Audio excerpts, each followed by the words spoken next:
Baik anak-anak, hari ini kita pendalaman materi ya, tema 6 cita-citaku. Di sini kita mulai ke subtema 3. Oke, sekarang subtema 3. Ini muatan bahasa Indonesia KD 3.6 dan 4.6 ya. Giat berusaha meraih cita-cita.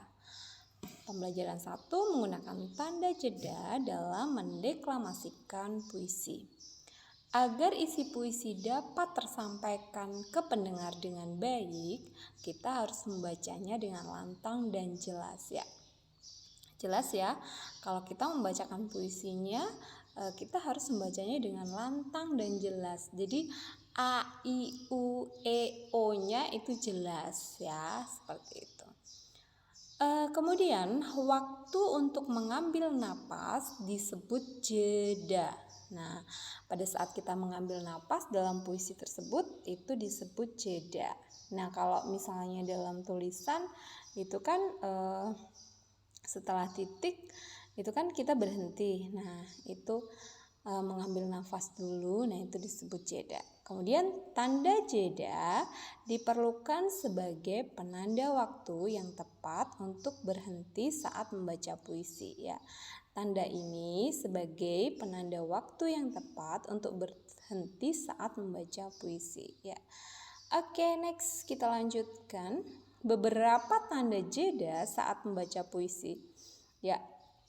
Ada garis miring 1, tanda baca ini memiliki arti untuk berhenti sesaat untuk bernapas.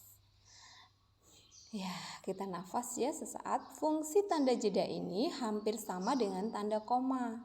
Ya, fungsinya hampir sama dengan tanda koma. Nah, kemudian kita lanjut ke nomor 2, ada garis miring, ada 2 ya, atas dan bawah. Tanda baca ini memiliki arti untuk berhenti agak lama. Fungsi tanda jeda ini hampir sama dengan titik ya. Kita kalau koma berhenti sebentar, nah titik agak lama seperti itu. Kemudian nomor 3 ada garis miring, ada 3 sejajar. Tanda baca ini memiliki arti untuk berhenti lama sekali. Fungsi tanda jeda ini digunakan di akhir puisi ya. Di akhir puisi itu kita berhenti lama sekali. Nah, kalau garis miring 2 sama artinya berhentinya seperti tanda titik. Kalau garis miring 1 seperti tanda koma. Next, kita lanjutkan. Bacalah puisi di bawah ini sebelum dan setelah diberi tanda jeda. Ya. Oke, sebelum diberi tanda jeda dan setelah diberi tanda jeda. Nah, seperti ini kalau sebelum diberi tanda jeda. Aku hanya bisa berucap terima kasih pahlawanku, kau yang telah berjuang demi bangsa, kau korbankan jiwa raga hanya untuk sebuah kata merdeka. Ya, seperti itu. Nah, ini karena belum ada tanda jedanya, Nak. Jadi kita rata ya semua. Oke, kita setelah diberi tanda jeda, tadi yang garis miring 1 kayak koma ya. Kalau garis miringnya 2 kayak titik. Kalau garis miringnya 3 berhenti lama, seperti itu.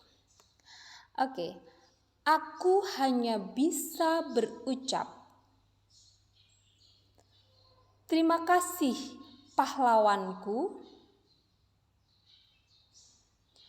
kau yang telah berjuang demi bangsa. Kau korbankan jiwa raga hanya untuk sebuah kata merdeka. Ya, seperti itu ya. Jadi kalau membaca puisi itu selain ada jedanya juga intonasinya harus jelas. Jadi kalau A ya dibaca A, aku, bukan seperti aku gitu, bukan ya, tetapi aku hanya bisa berucap. Nah, jelas intonasinya. Enggak cuma seperti kayak baca biasa, aku hanya bisa berucap, tidak seperti itu, tetapi mulutnya itu terbuka ya, jelas dan lantang seperti itu. Oke, Nana, tetap semangat. Nanti akan Ibu berikan materi selanjutnya.